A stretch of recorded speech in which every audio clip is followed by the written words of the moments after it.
Hey guys, tonight we'll journey to the shimmering banks of the Nile, where a nameless princess dared to defy a king and forever changed history.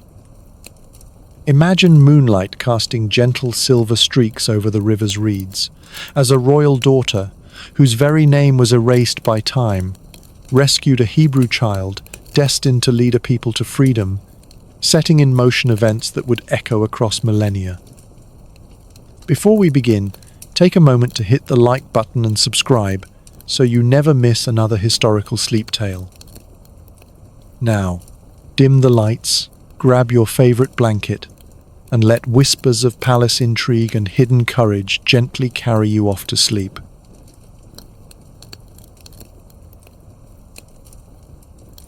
What if a princess without a name quietly altered the destiny of an entire empire? In the waning light of a bronze-hued dusk, Hebrew midwives defied Pharaoh's decree and sheltered newborn boys from certain death. Under that same blood-red sky, a secret birth unfolded among bulrushes, its hush cloaked by the Nile's gentle lap against papyrus stalks. As Exodus 2-510 recounts, Pharaoh's daughter stumbled upon a woven ark and discovered the Hebrew infant Moses cradled within. This act of compassion set in motion a cascade of events that would ultimately undermine imperial authority. The princess waded through the river's cool, silty embrace, her silken skirts brushing against clammy reeds. Next, she carried Moses into the palace corridors, where polished limestone gleamed under torchlight like frozen suns. Incense smoke thickened the royal halls. Each step boomed across alabaster floors. She pressed her fingertips against the baby's soft cheek, surprised by its gentle warmth. Still, no voice within the court dared question her choice to nurture a Hebrew child. Her compassion sparked whispered rumors among court ladies, their silk gowns rustling like startled birds. Moses grew accustomed to the clink of fine jewelry and the distant roar of chariot wheels. The estimated date for this discovery, around 1526 BC in early chronologies, placed the event squarely in the reign of Thutmose I, but the Hebrew text left her identity tantalizingly blank, prompting generations to speculate on her true name. This ambiguity granted later storytellers the freedom to imagine her as Bithiah Meritamun, or an even more elusive figure. Meanwhile, the palace buzzed with the warmth of lamps burning against cool stone walls. The infant's cries mingled with the distant clang of metalworkers forging bronze weapons. Each breath he drew in those early days was inhaled beneath the vault of Egyptian power. However, the princess's decision also challenged the rigid social order that demanded his death. By hiding Moses among swaying reeds, she ignited a subtle defiance that would ripple through the ages. The carved reliefs in her father's temple may never have recorded her act, but its impact resonated beyond any stone inscription. Her compassion sparked a silent shift that defied the tide.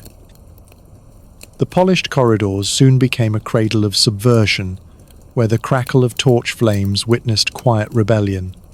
Yet even in that grandeur, the princess moved with deliberate humility, her golden bracelets muffled by the hush of marble. She entrusted Moses to the care of royal nurses, instructing them in secret prayers older than the pyramids. The nurses, wrapped in coarse linen, felt the toddler's tiny fingers clutch theirs like hidden anchors. Soon, court physicians noted his unusual resilience, attributing it to divine favor rather than royal blood. Their ink-stained papyri recorded his robust health, but concealed the pact that saved his life. Through her intervention, Moses absorbed the cadence of hieratic script and the scent of papyrus scrolls. His first lullabies were sung in the shadows of towering columns carved with a moon's name. The palace kitchens echoed with the sizzle of roasted goose, though none suspected a Hebrew child tasted its spices. The princess's maternal resolve acted as a hidden rudder steering a mighty ship. Marble pillars framed her silhouette as she walked through gardens perfumed with blue lotus. but her most daring act unfolded far from public view, in a secluded chamber veiled by silk curtains. She bestowed upon Moses a crown-shaped pendant, its lapis lazuli glinted in deep cerulean tones. This symbolic gesture wove him into the fabric of royal tradition, even as his Hebrew lineage remained concealed. The palace gardeners tended fragrant rose bushes, their petals trembling with morning dew. Elsewhere, the river's distant roar reminded her that danger always lurked beyond stone walls. This silent tension infused the court with an undercurrent of unease, soft as a panther's footfall. Generations later, artists would paint her bending over reeds, though no surviving tomb relief bore her likeness. Her anonymity endured like a shadow that refused to fade in the midday sun. Thus, scholars still debate whether she was born Hatshepsut's sister or a distant cousin. The lack of Egyptian records contrasts sharply with the detailed verse of Exodus, illustrating faith's power over empire. Beneath the palace's marble sheen, a quiet legend flourished, destined to outlast any edict. Each ripple in the Nile seemed to carry her secret downstream, whispering of hidden courage. Her nameless act of mercy functioned as the first stone in a cascade that would topple kings. The story of a princess and a Hebrew child thus etched itself into both sacred lore and imperial memory.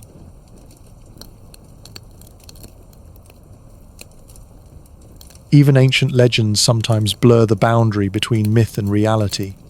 In dimly lit chambers, the musty scent of aging scrolls lingered. Rabbinic scholars of the 5th and 6th centuries AD conferred upon Pharaoh's daughter names like Bithiah and Meritamun to fill the silent gaps. As Midrashic narratives unfolded, these invented identities wove elaborate tales of royal rebellion. Storytellers endowed her with daring exploits, smuggling secret messages hidden in lotus petals. The absence of any Egyptian tomb relief or papyrus inscription mentioning her act only deepened the mystery. Next, she carried Moses into the palace corridors, where polished limestone gleamed under torchlight in icy brilliance. No contemporary stele or hieroglyphic inscription confirmed such compassionate defiance. This silence in the archaeological record fueled fierce academic disputes in modern times.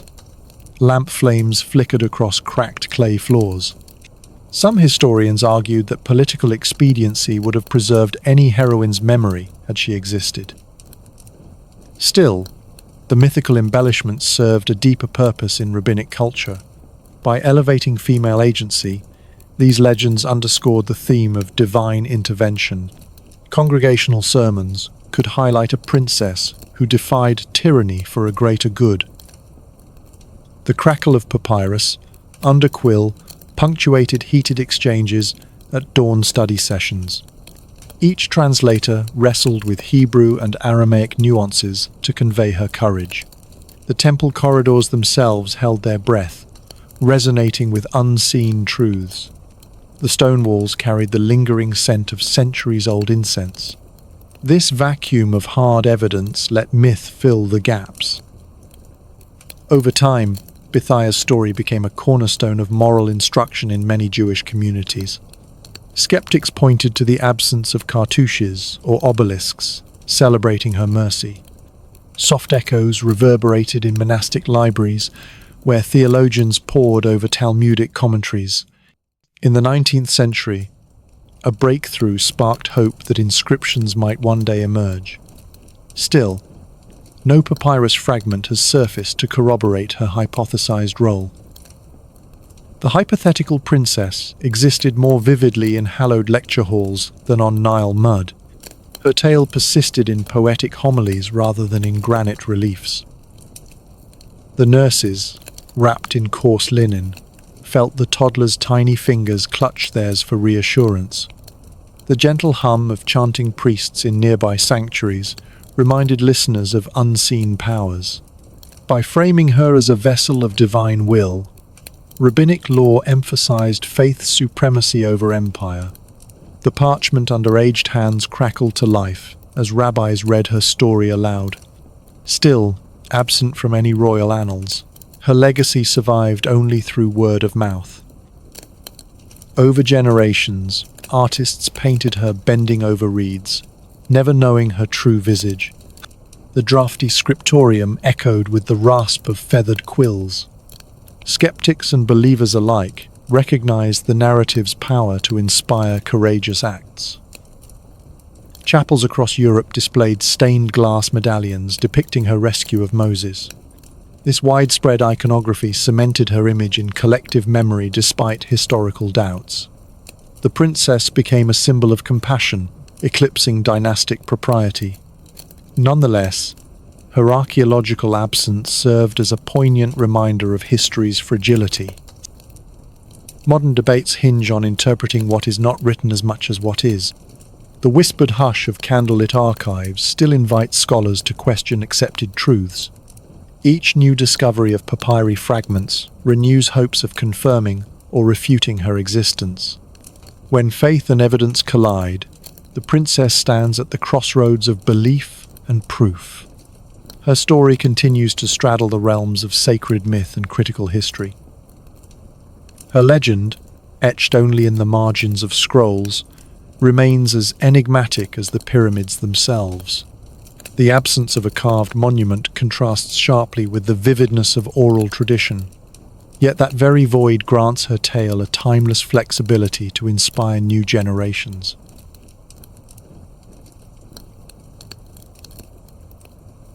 What compelled a ruler to silence innocent wails by consigning them to the river's depths?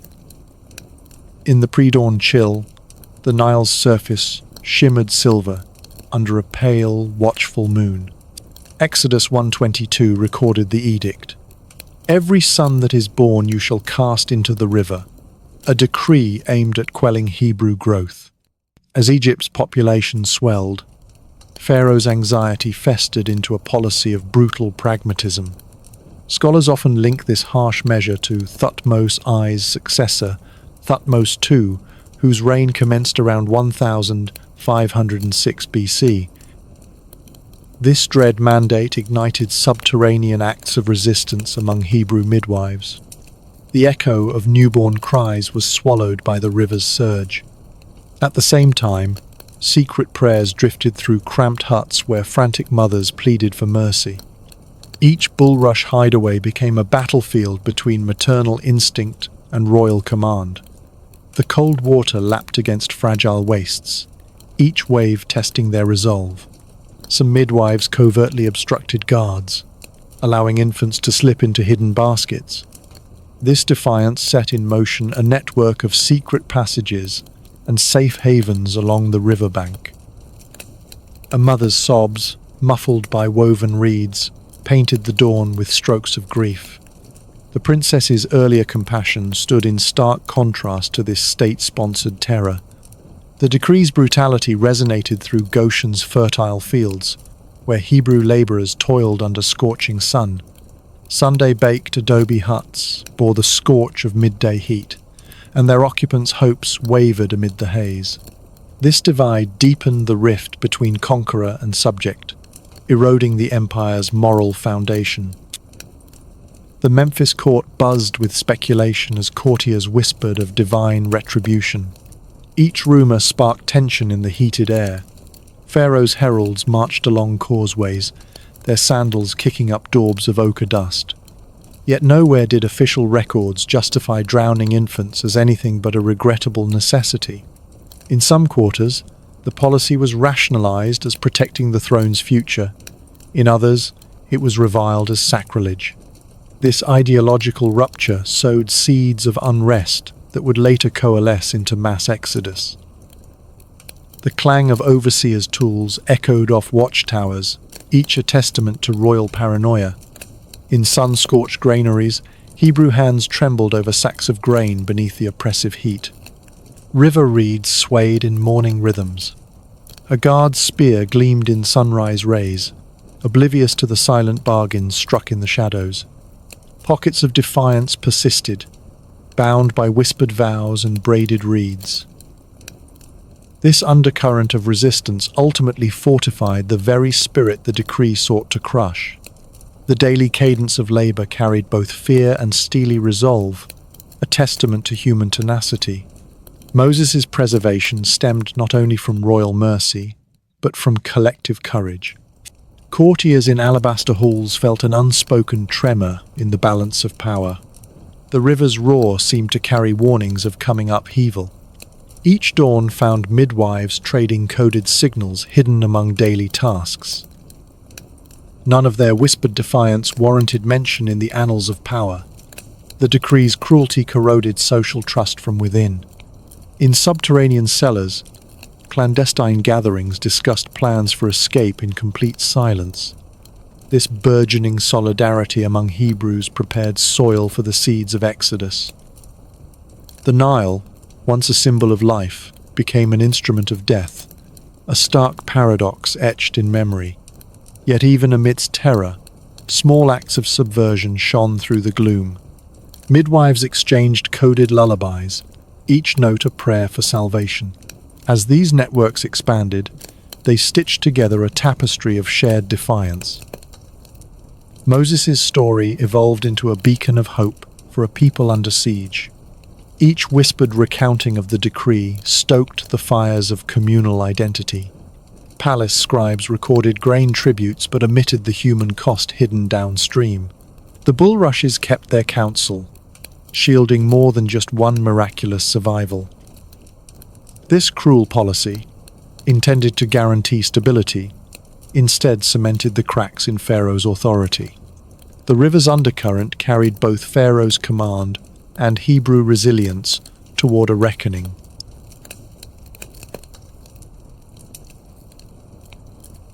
What if her very birth blurred the line between deity and dynasty?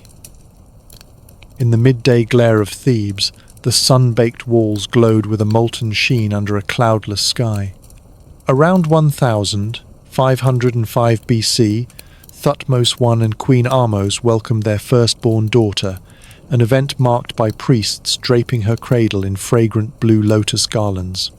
A later inscription at Deir el-Bahari portrayed Amun claiming paternity, his name carved in crisp hieroglyphs that gleamed under torchlight. This divine lineage conferred upon the princess an unmatched aura, transforming her royal blood into both a political tool and a spiritual emblem.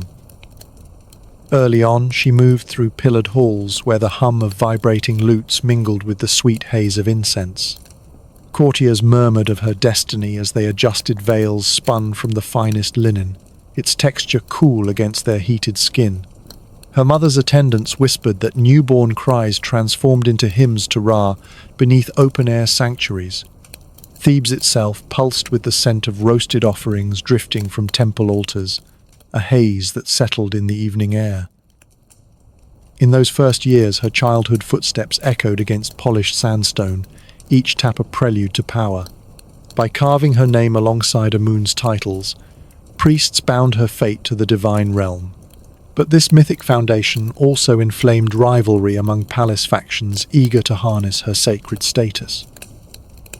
Silk banners snapped sharply in the wind whenever word spread of her growing influence. Dried papyrus scrolls chronicled her role as Great Royal Daughter, a title that elevated her above other princes and princesses. The cool murmur of the Nile carried traders' voices through open windows, reminding her that her world extended beyond royal courtyards. Early ceremonies crackled as burning myrrh filled the air with a resinous bite that clung to throats. As she matured, her presence in processions stood as a silent alabaster effigy beneath the scorching sun. Meanwhile, diplomats from Nubia and Punt observed her ceremonial strides with awe, their eyes reflecting the glint of fresh-painted murals. Each public appearance reinforced the notion that she existed at the nexus of earth and heaven. The rhythmic thump of ceremonial drums punctuated her initiation into royal rites, signaling her ascent in rank. A gilded pectoral, depicting Ra's disk, lay heavy against her chest, its cool metal a constant reminder of her ordained role. Her tutors taught her to read hieratic script by candlelight, the wax's faint crackle echoing in hush-filled chambers. That education armed her with an intimate knowledge of statecraft and theology both. In turn, she wielded religious symbolism as deftly as any seasoned vizier. However, beneath regal displays, the question of her true power simmered among palace insiders. Courtiers traded conjectures over crimson wine at dusk, the glasses trembling amidst candlelit halls. Yet every carved statue and painted relief magnified her presence as if the gods themselves decreed it. Gentle breezes carried the scent of desert lotus into sunlit gardens where she strolled in contemplative silence. In those moments, the polished columns of Karnak reflected her image back at her, merging self and symbol. Thus, her birth myth evolved into a foundational legend that anchored her later rule. Priests chanted her epithets beneath vaulted ceilings, their voices reverberating like thunder in hidden tombs. Embroidered linens brushed against sculpted walls as she knelt before offering tables heaped with figs and dates. These early rituals cemented her sanctified status long before she donned nemes and uraeus. The desert's dry heat seeped through open colonnades, dust motes dancing in beams of blinding light. Tutors recorded each triumph in papyri, bound with crimson ties, the ink still glistening centuries later. Her every gesture was catalogued as both miracle and political statement. Granite statues carved her likeness in masculine garb, their surfaces still echoing hammer strikes that resonated through the halls. The duality of female form and male regalia embodied her unique role among Egypt's rulers. Accordingly, her lineage became an indispensable cornerstone of state ideology. Bronze cymbals rang out during temple festivals, their sharp notes cutting through perfumed air. Even the ram's hide drums seemed to chant her name in steady rhythms that trembled through the earth. Local artisans fashioned ceremonial sandals for her with soles embroidered in gold thread, each step heralding divine favor. In late afternoon, the sun cast long shadows across the Valley of the Kings, hinting at destinies still unfolding. Her earliest years thus wove noble blood and celestial decree into an unbreakable tapestry of authority. The memory of her birth persisted as a faint echo in stone corridors, refusing to fade under any desert wind. Ultimately, Hatshepsut entered adulthood carrying both the weight of her ancestors and the breath of the gods. The stage was set for a reign that would outshine many before her, both in legend and in granite.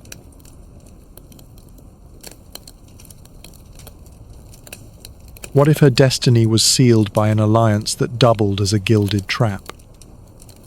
In opulent chambers draped with crimson silk, the air carried a faint note of myrrh and dust. Around 1503 BC, at scarcely 10 years old, Hatshepsut wed her half-brother Thutmose II to fortify the royal line. This union followed millennia-old dynastic customs intended to consolidate male succession. However, the marriage produced no male heir, leaving Neferu, born circa 1492 BC, as the sole bloodline claimant. The echo of jeweled bracelets against alabaster floors reminded courtiers of unspoken anxieties. Polished pillars gleamed under lamplight, their surfaces reflecting the tense hush of the court. Silk panels swayed in the warm breeze that drifted through open colonnades. The faint rustle of linen gowns blended with distant chants in hidden sanctuaries. Neferu's birth opened a dynastic gap, inviting deft political maneuvers. Royal advisors whispered behind bronze leaf screens, their words crackling like dry leaves. Meanwhile, the palace kitchens exhaled waves of cumin and roasted duck that masked political tension. Scribes recorded Neferu's name on delicate papyrus fragments bound with red twine. This elevated her importance above other princesses, granting her symbolic weight in succession debates. Candlelight danced across painted reliefs depicting Osiris and Isis in eternal embrace.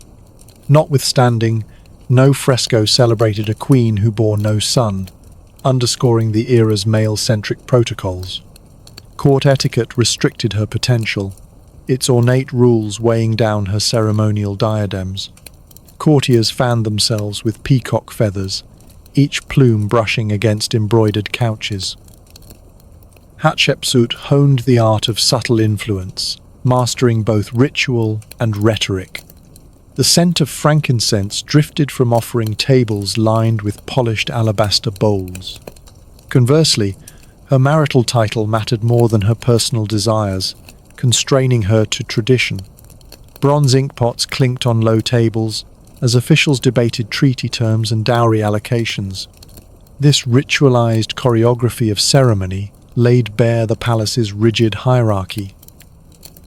Music from cedarwood flutes wove through open windows, its melody bittersweet against the hush of pillars.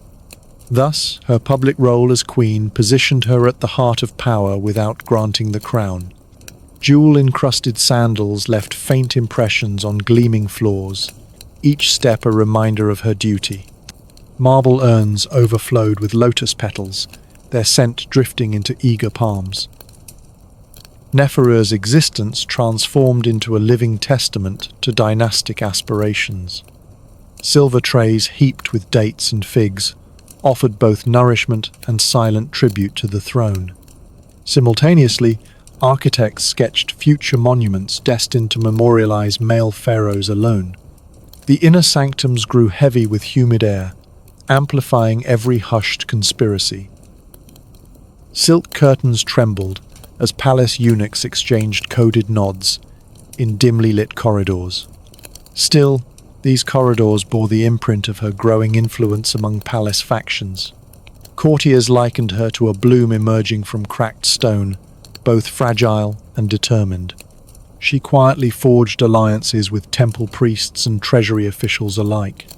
Sunlight filtered through painted beams, casting fractured patterns across mosaic floors. The cool touch of basalt columns contrasted sharply with the heat of whispered intrigue. This network of support would later prove indispensable when power shifted. Jewel-laden necklaces rested on ebony pedestals, symbolizing both wealth and restraint. However, none of these tokens granted her the reign she quietly coveted. Lute strings hummed in an adjacent chamber, echoing her measured, strategic mind. Each festival procession showcased her in mourning white, a subtle reminder of vacant male heirs. Among select courtiers, personal loyalty to her outweighed formal protocol. Bronze clappers echoed through hyper-style halls, announcing seasonal offerings to Amun. Nevertheless, the underlying tension between custom and ambition pulsed beneath each ceremonious gesture.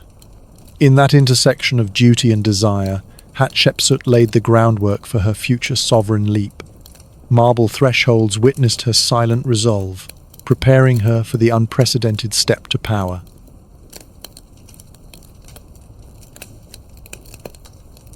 What seeds of power could sprout from a single bold declaration? In the palace's hushed sanctuaries, the scent of crushed myrrh lingered like a promise.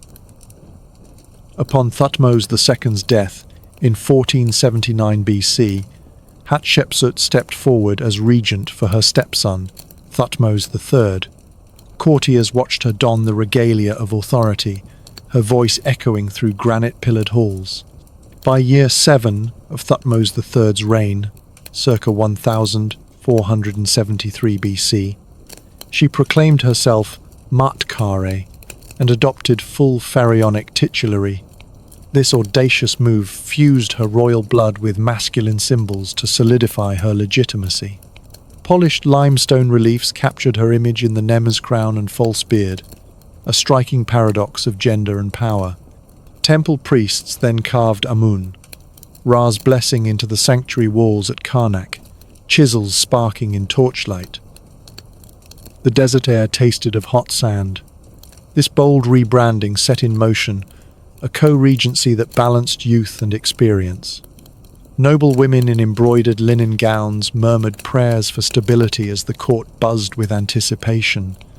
Sunbeams pierced hypostyle halls, casting her silhouette against columns adorned with lotus and papyrus motifs. Her declaration unleashed authority into every province. Hence, provincial governors dispatched tribute caravans laden with gold, ebony, and incense. The rhythmic clatter of chariot wheels on sandstone causeways resounded with martial cadence. However, her ascent also provoked whispers among traditionalists fearful of a female sovereign. The aroma of burnt offerings drifted through open courtyards. Simultaneously, scribes updated official records to list her name first, redefining dynastic precedents. Courtiers adjusted their collars as if bracing against an unexpected storm of change. Each carved statue bore her visage in proud relief, eyes fixed forward as if gazing into eternity. By embracing pharaonic iconography, she redirected centuries of masculine tradition toward her own narrative. Consequently, the administration's machinery shifted, aligning tax registers and tribute lists under her seal. Granite workers toiled beneath the midday sun, chiseling stelae that proclaimed her as Egypt's rightful ruler. The clink of bronze mallets echoed through quarries like a chorus of burgeoning power. Meanwhile, foreign envoys marveled at the seamless blend of female grace and royal might during official audiences. The scent of frankincense rose in grand processions that paraded her image before adoring crowds. Her co-regency with Thutmose III functioned like a diplomatic tightrope, balancing deference with dominance. Courtiers practiced new protocols, curtsying to her statue while saluting her stepson's youth. This delicate choreography affirmed her position without overtly sidelining the heir. The mortuary temple's foundations at Deir el-Bahari awaited her patronage, silent beneath swirling sands.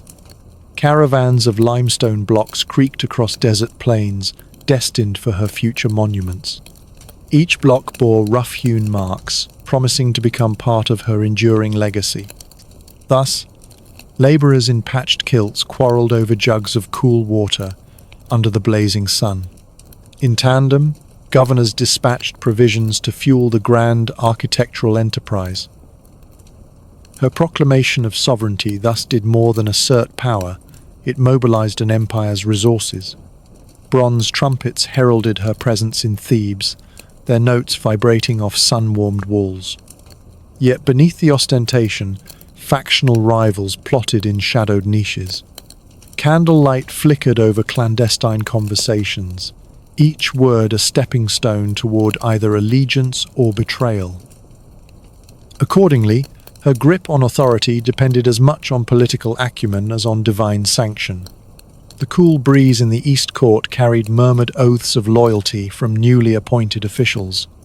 Courtiers draped in saffron-dyed linen toasted her health with pomegranate wine. This public affirmation amplified her claim in the eyes of every scribe and soldier.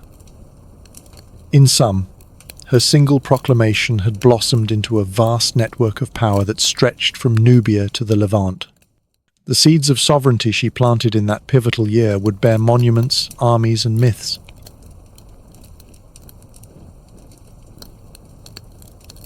She seized the throne with regal audacity. In year 7 of Thutmose III's reign, c. 1473 BC, Hatshepsut proclaimed herself pharaoh, taking the name Maatkare and draping her Nemes crown across her brow like a banner of intent. The white crown of Upper Egypt gleamed under a sun-drenched sky, echoing through polished alabaster halls. This bold declaration restored order after a tumultuous succession, as rival nobles, long accustomed to power struggles, had teetered on the brink of discord. Harmony soon blanketed Thebes, punctuated only by the distant clatter of chariot wheels against sandstone causeways. She maintained her young co-regent, Thutmose III, within her court, positioning him as both apprentice and ally beneath carved reliefs of Amun-Ra. Elsewhere, courtiers whispered in pillared corridors where flickering torches cast long, quivering shadows against earthen walls. Bronze anklets jingled softly on officiating priests as they led the ceremonial cortege toward Karnak's towering pylons. Her regal procession wound through avenues of cedar, the air thick with the tang of resin. This display of shared sovereignty solidified her position, as powerful nomarchs extolled her virtues to distant provinces. Royal scribes recorded her name in hieroglyphs, each stroke sinking into papyrus with unwavering precision. A helmsman's horn blared at the river's edge to signal her departure toward the temple, its blast reverberating across limestone embankments.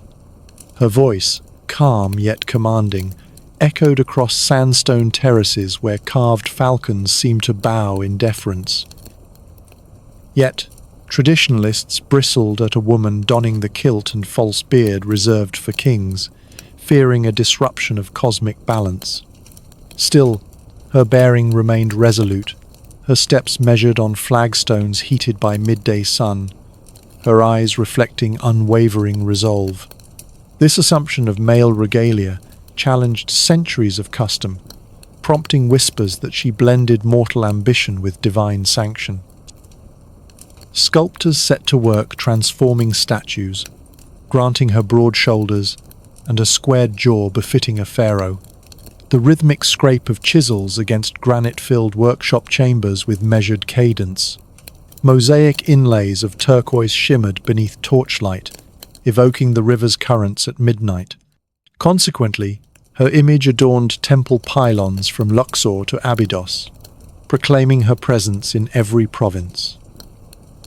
Delegations from Nubia and the Levant arrived, bearing tribute, ivory tusks and fragrant oils, each gift heaped before her throne as unspoken praise. Priests intoned hymns within echoing sanctuaries, their voices rising and falling like waves.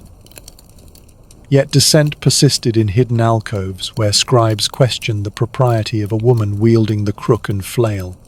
Courtiers loyal to Thutmose III contemplated rebellion, though few dared challenge her divine legitimization. This tension imbued the court with electric anticipation, as artisans hastened to immortalize her reign in stone and pigment. Royal daughters watched from balcony windows, their robes brushing against cool marble balustrades. Winds off the Nile carried the scent of papyrus blooms, mingling with aromas from the marketplace. Her coronation festival spilled into nights illuminated by millions of oil lamps, flames flickering restlessly under humid skies. The rhythmic beat of tambourines pulsed through the air as dancers wove patterns in swirling skirts. Meanwhile, silent observers, scribe, architect, soldier, felt the weight of history shifting with each drumbeat.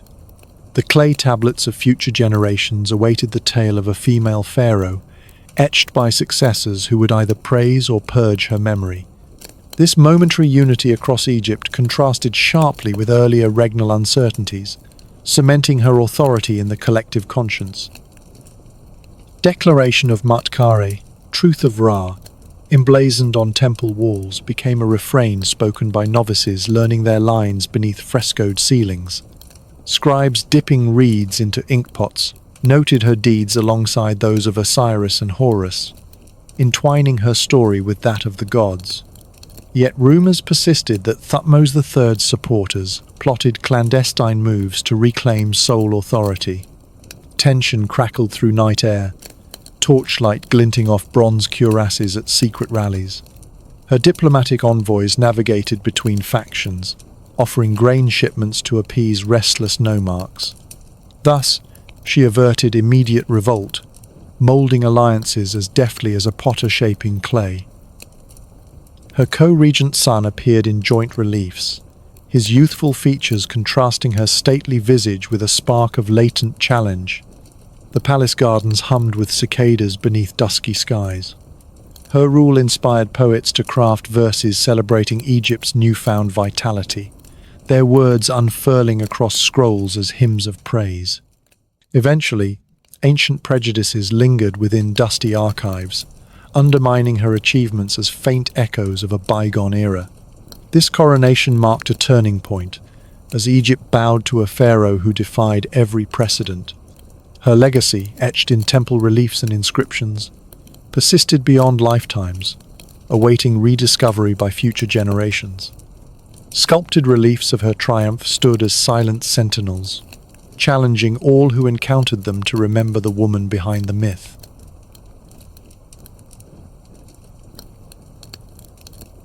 What does it take to carve eternity from cold stone? Hatshepsut commissioned the mortuary temple at Deir el-Bahari, overseeing its construction from c. 1479 to 1458 BC. White limestone terraces gleamed at dawn like spilled milk beneath a pale rose sky. Sculptors chiseled reliefs depicting divine barks and lotus blossoms, each stroke releasing clouds of marble dust into the breeze. This grand project unleashed an artistic renaissance, as stonemasons and painters collaborated on unprecedented scales. Consequently, the temple became both a funerary shrine and a visual manifesto of her divine mandate. Nearby, the Red Chapel at Karnak emerged around 1475 BC as a sanctuary for the bark of Amun, its red granite walls glowing under torchlit nights. Incense smoke drifted through its narrow aisles, carrying the sharp sweetness of frankincense. Architects experimented with hyperstyle hall designs, arranging papyrus-shaped columns to mimic the marshes of creation myths. Yet, her vision reached further than single monuments, prompting extensive additions to the main Karnak temple by year 11 of the co-regency. Massive pylons soared skyward, their edges stained by time and ritual chants. As pilgrims flowed along the avenue of sphinxes, they encountered ever-expanding processional routes. Granite obelisks, quarried from Aswan, glinted against burnt sienna horizons, each bearing inscriptions praising Maatkare. Elsewhere, stone carvers refined hieroglyphics into pictorial tapestries narrating her deeds in vibrant scenes. Temple reliefs depicted Hatshepsut presenting bouquets of lotus petals to Amun, her silhouette entwined with divine favor. Her projects redirected Nile revenues and labor levies toward monumental ends, reshaping the kingdom's economic landscape. Moreover, her patronage elevated workshops in Memphis and Thebes to rival those of neighboring realms. Couriers carrying cedar timbers and gold leaf sheets traversed desert outposts, their caravans echoing like distant thunder across dunes.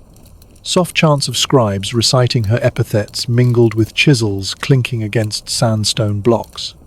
Eventually, these works transformed Egypt's skyline into a living gallery of royal aspiration. Foremen stamped clay tokens to account for stone shipments, their fingers sticky with wet clay. Dancers performed at temple dedications, their anklets tinkling softly amidst rosewater-scented air. The mortuary temple's colonnaded terraces incorporated lotus-patterned capitals shimmering under cloudless skies. Heralds proclaimed her titles from raised platforms, their voices ringing sharply across crowded courtyards. This architectural flourish announced to allies and rivals alike that her reign matched Egypt's legendary kings. Yet opposition simmered among traditionalists who muttered that a woman's face on obelisks disturbed cosmic order. Royal scribes countered by depicting divine endorsements, showing Amun personally crowning her with the double crown. Inlaid faience tiles caught candlelight in mosaic patterns resembling scattered gems. Pilgrims arriving by river barge passed beneath gateways carved with naval expeditions and tribute receptions. Temple priests, their robes rustling softly, orchestrated daily rites where her statue received offerings of wine and grain. Their chants reverberated through hyperstyle halls like distant thunder within sandstone chambers. Her grand designs extended beyond stone, as gardens filled with date palms softened the temple's austere lines. As a result, worshippers found respite in shaded groves where humidity thickened the air like warmed honey. The interplay of light and shadow on walls created illusions of movement as patrons raised their torches. Caravanserai booths outside temple precincts thrived with merchants selling scented oils and finely woven linen. Local laborers, their skin glazed with sweat, pried boulders from quarries amid the clang of iron striking rock. Similes in inscriptions likened her achievements to the Nile's annual flood, life-giving and unstoppable. Artisans painted frescoes depicting celestial boats carrying her essence across velvet skies. Diplomats marveled at Karnak's expansion, reporting to distant courts that Egypt flourished under her reign. Scribes recorded building accounts on papyrus rolls, their edges frayed from frequent handling. Craftsmen sometimes chafed under relentless deadlines, whispering of exhaustion beneath royal ambition. Overseers quelled murmurs by promising grain rations and festival days upon completing each hall. By the end of her reign, her architectural program reshaped both landscape and legacy across Upper and Lower Egypt.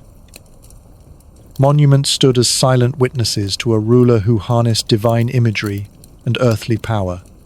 Their shadows stretched across generations, inspiring later pharaohs to emulate her temple innovations. Her name, etched in relief, persisted through ages of neglect until modern scholars pieced together her narrative. Today, visitors walking Deir el-Bahari feel the stillness broken only by desert winds whispering secrets in sandstone corridors. Every chipped column and faded inscription bears testament to a reign that outlived its own erasure. These stone giants remain both a triumph of engineering and a monument to female sovereignty in a male-dominated lineage. They stand as living echoes of Hatshepsut's vision, carved into the bedrock of history itself.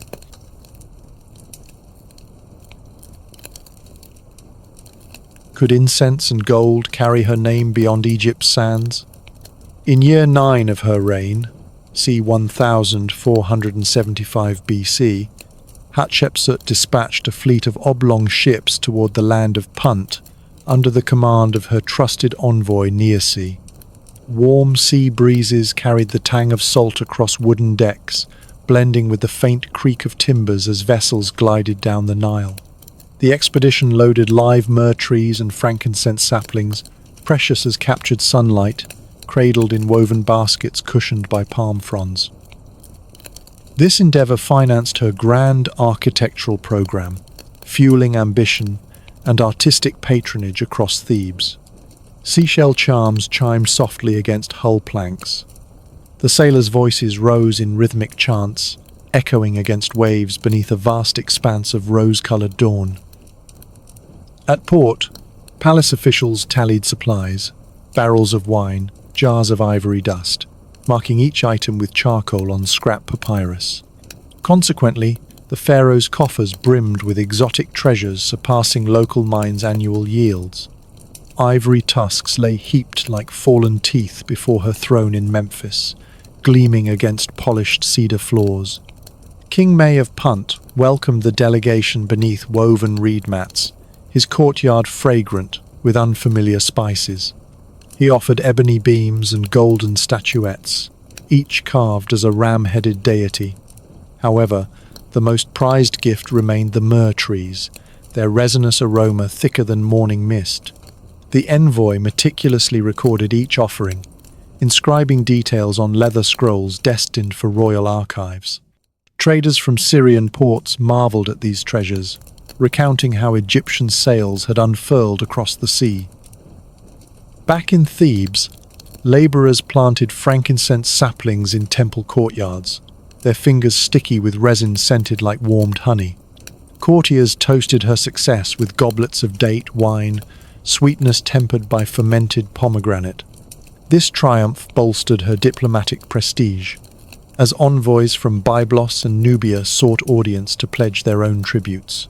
Wooden statuettes of Puntite deities found altars in Karnak's sanctuaries, priests anointing their surfaces with oil. The roar of construction resumed at Deir el-Bahari, granite blocks hissing under sharpened chisels. Lamps flickered in workshop chambers, illuminating craftsmen working through sultry nights. Diplomats delivered bundles of incense to distant courts, each wisp of smoke bearing her name. Yet rumors stirred among provincial governors, envying her control of foreign trade routes. Scribes whispered that no ruler had ever harnessed Punt's spoils so thoroughly to solidify domestic authority. Thus, rival factions in Thebes reconsidered their allegiance, weighing her prosperity against tradition. Gold bars, stamped with her cartouche, lay in vaults guarded by sentinels clad in polished bronze.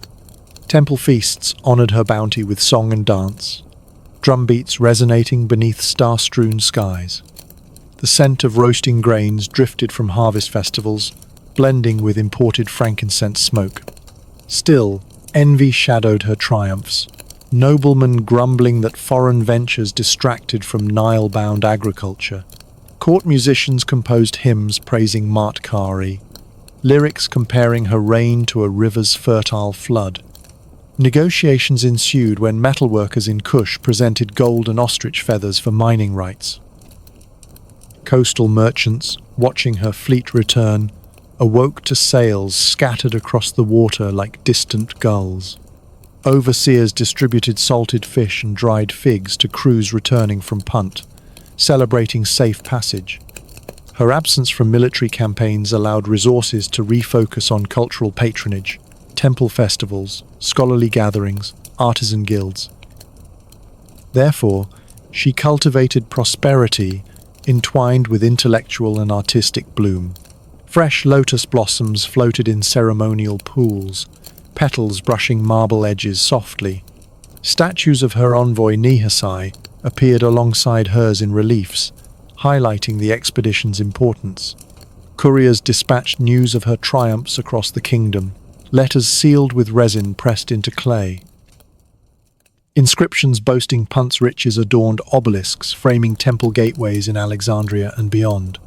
Farmers in the Delta found markets for linen dyed with pigments imported from Punt, bright as sunrise.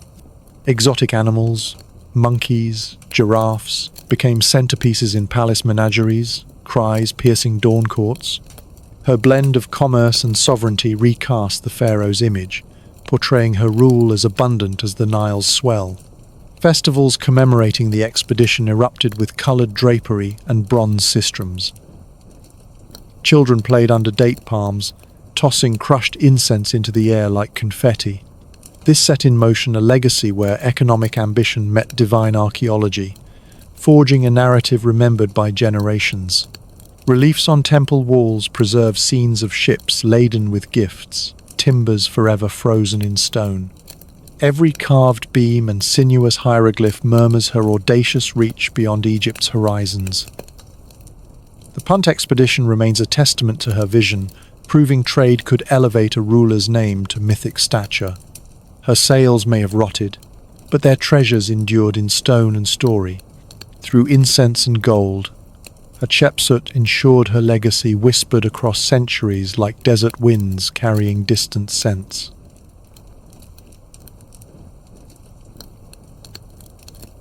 Why did successors wield chisels to silence her name from stone?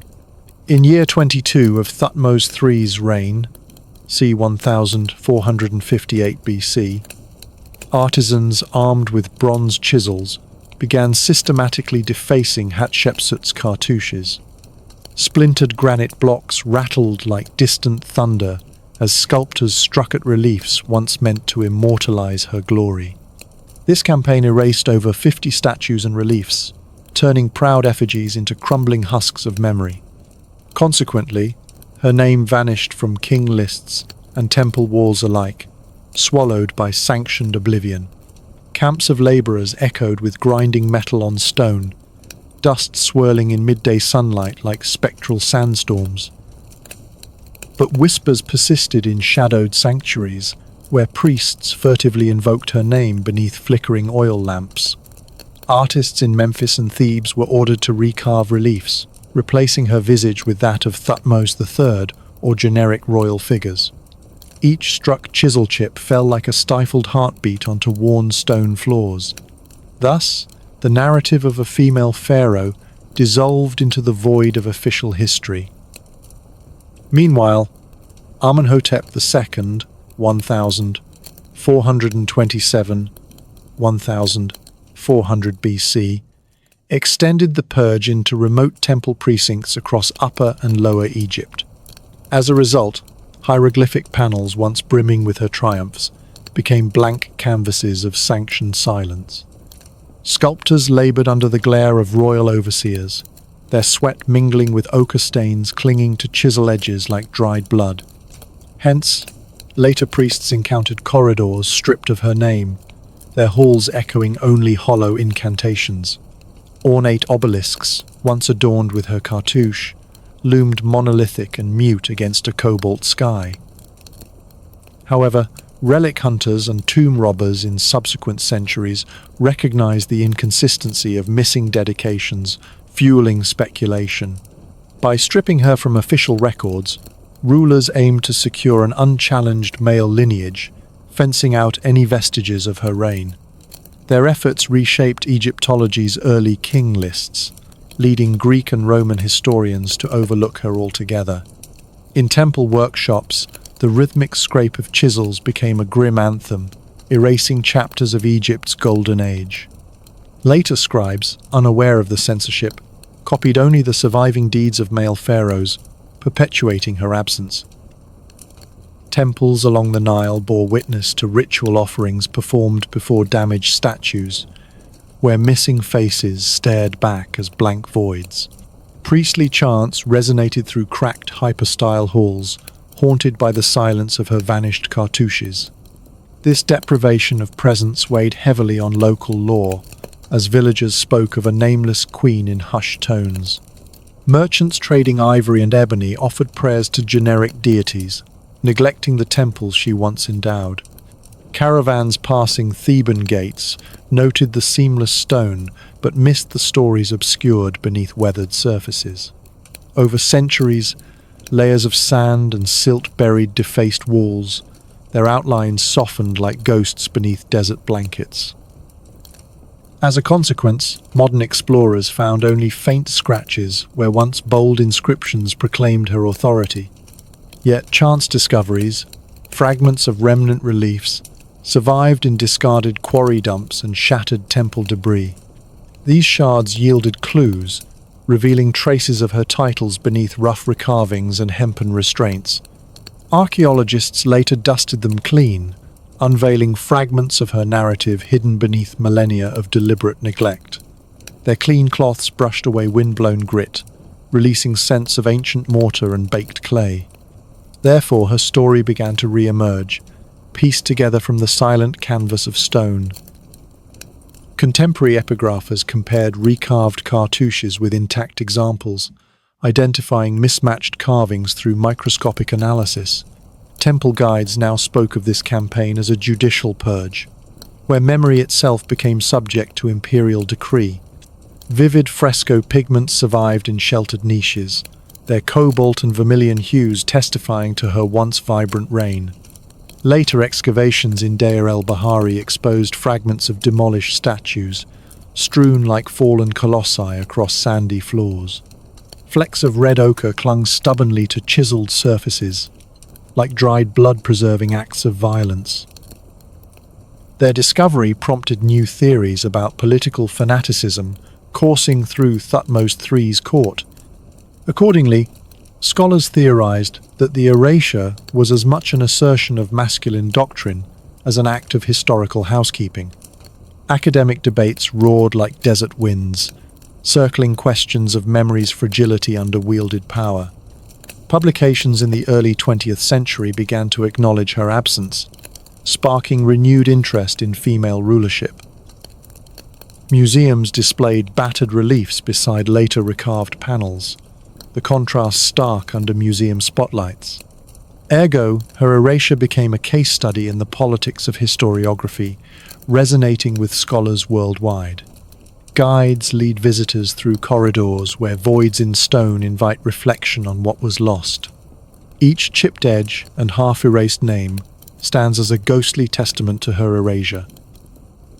Modern epigraphers speak of this campaign as a chisel of oblivion, a phrase echoed in academic papers.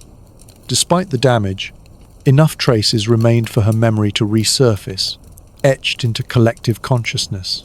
Contemporary tourists feel the weight of history in every echoing hall, sensing absence as vividly as presence. This campaign of silence ironically amplified her legend, turning erasure itself into a story worth telling. Her vanished name carved a void that beckoned future generations to fill in the missing lines of her tale.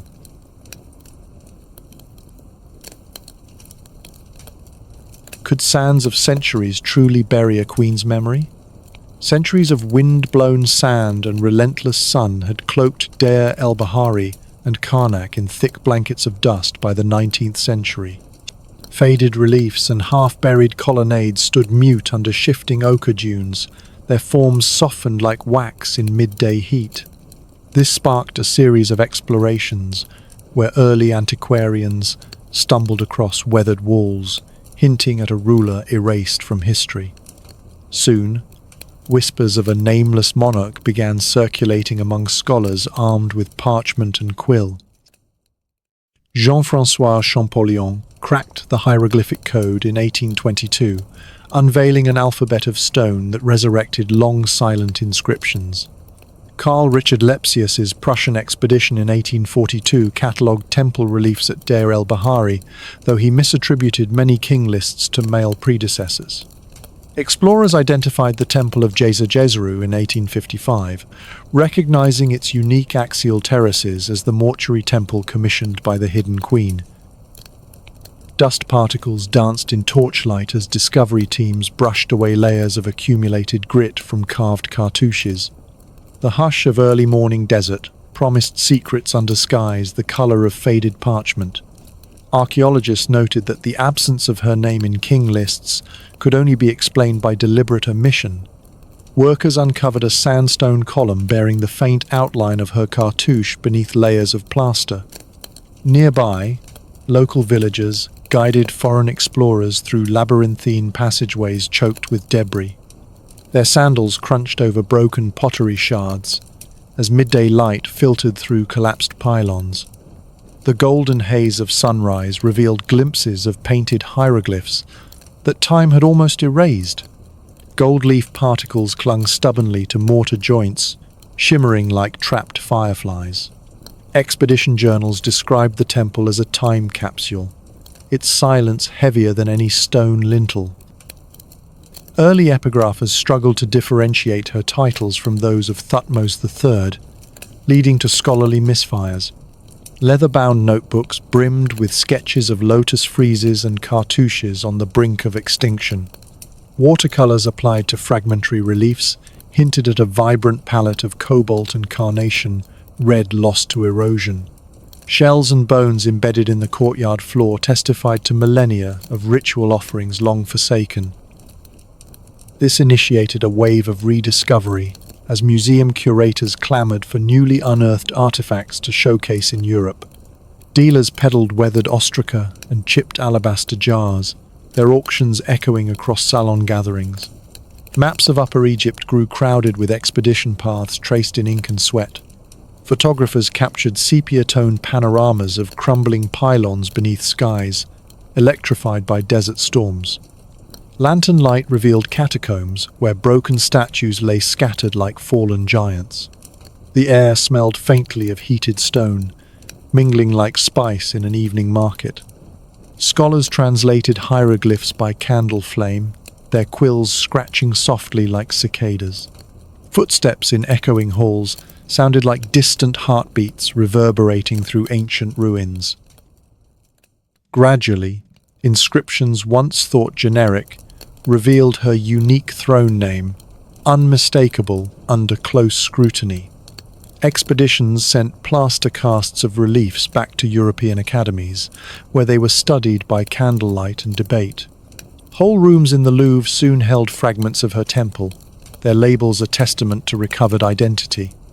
Artifacts displayed under glass cases carried her cartouche in neat hieroglyphic rows, restored to public view. In quiet reading rooms, historians pored over papyri mentioning Maatkare, piecing together her narrative from scattered mentions. Reduced relief chips lay organized on wooden tables, arrayed like dominoes awaiting final placement. The thrill of reconstruction fueled international conferences buzzing with new theories about her reign.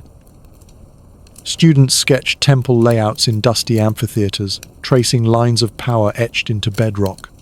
Each rediscovered relief carved a lifeline back to a ruler once thought lost, a phoenix rising from ash. Museum labels began acknowledging her as Egypt's first female pharaoh, prompting gasps in gallery crowds. Scholars compared pigment analysis with climate data, determining her temple had once gleamed under crystal blue skies. Ceramic fragments tested with acid revealed traces of ochre and malachite pigments faintly clinging to carved lotus petals. New excavations at Deir el-Bahari employed motorized drills alongside modern seismometers. Conservationists worked meticulously to stabilize fragile sandstone columns threatened by wind erosion. This labor of love breathed life into defaced walls, revealing narratives long buried beneath centuries of neglect. Documentary photographers recorded every step of restoration, their lenses capturing dust motes swirling gently in golden shafts of light. Visitors today wander through mirrored halls where the interplay of shadow and stone evokes both mystery and revelation. Every carved groove and reattached fragment stands as proof that memory, no matter how battered, can endure. Her temple terraces now bloom with date palms and hibiscus shrubs, softening lines once sculpted in rigid authority. Thus, the once silent ruins resonate with a renewed voice that echoes across millennia. Modern explorers, armed with satellite imagery and infrared scans, continue to unveil hidden chambers in her sanctuaries.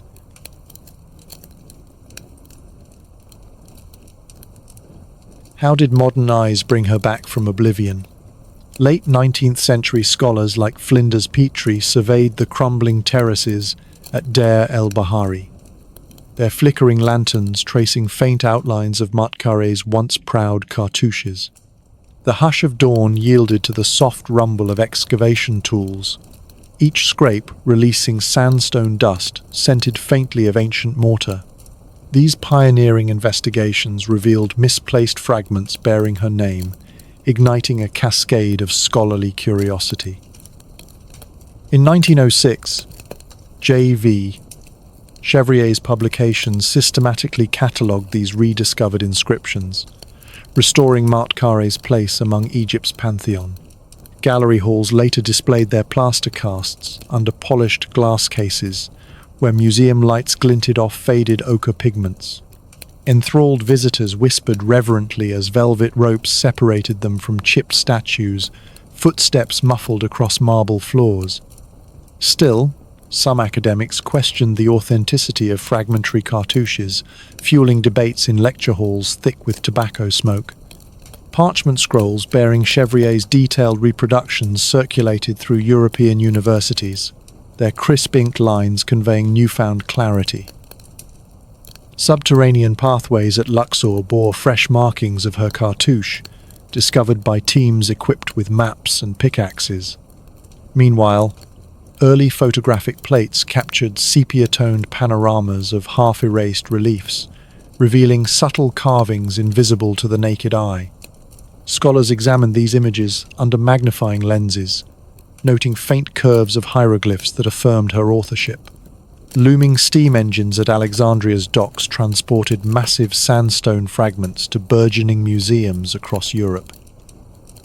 Academic congresses soon buzzed with excitement as delegates shared plaster replicas and meticulous sketches.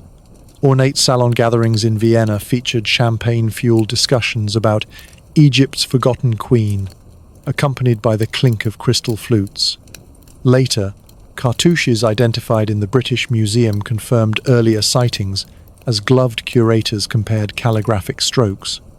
Diplomatic negotiations secured loans of artifacts, enabling a major Louvre exhibition in 2020 that reunited dispersed fragments under one roof. The gallery's central hall gleamed beneath skylights, the color of storm-tossed seas, reflecting off polished vitrines housing her relics. Visitors inhaled the cool hush of conditioned air, the scent of aged papyrus blending subtly with museum wax.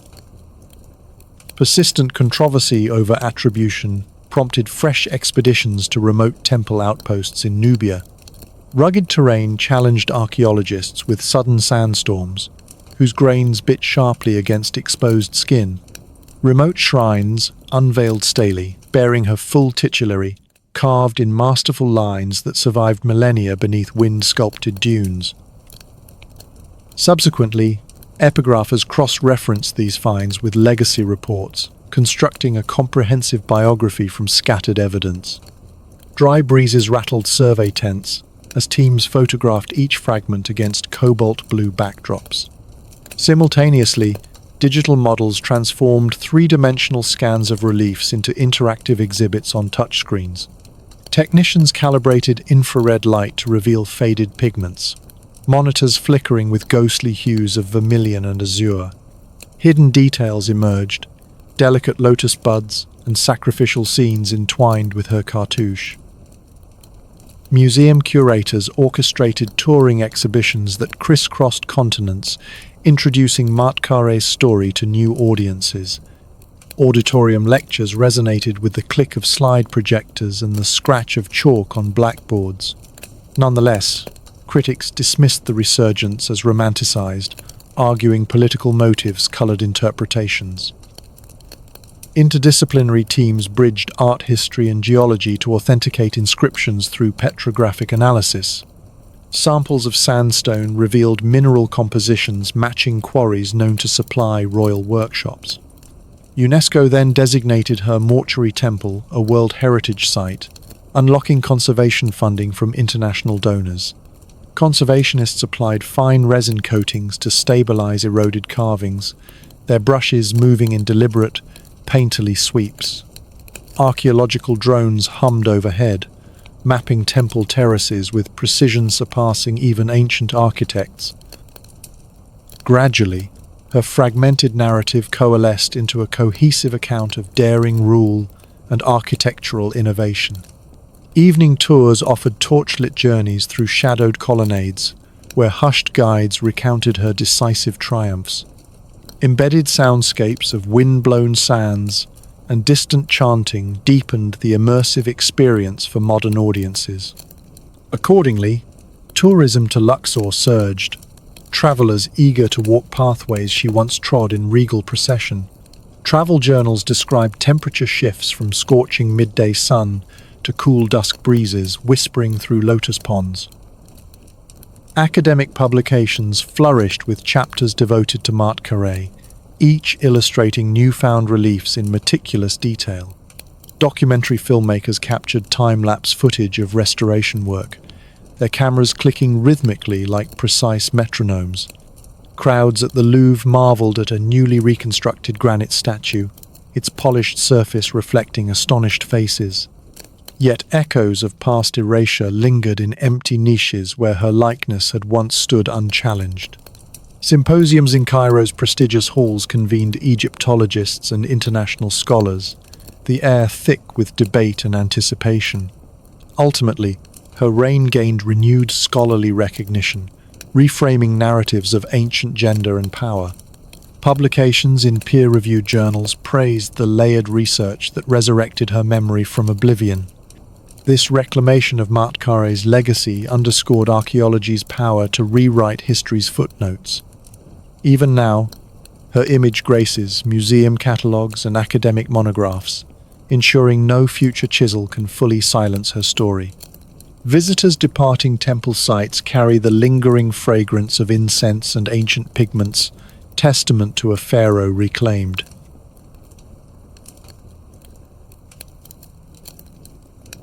As our journey drifts softly to an end, let the gentle sands of Egypt settle your thoughts, carrying whispers of forgotten names and quiet heroism. Tonight, you've wandered through marble halls where compassion quietly defied royal decrees and watched as silence gave way to rediscovery, echoing softly across centuries. If you haven't yet fallen asleep, leave a comment so I know who stayed up longer than I have. Now, close your eyes, breathe deep, and let the timeless current of the Nile gently guide you into peaceful dreams. Good night.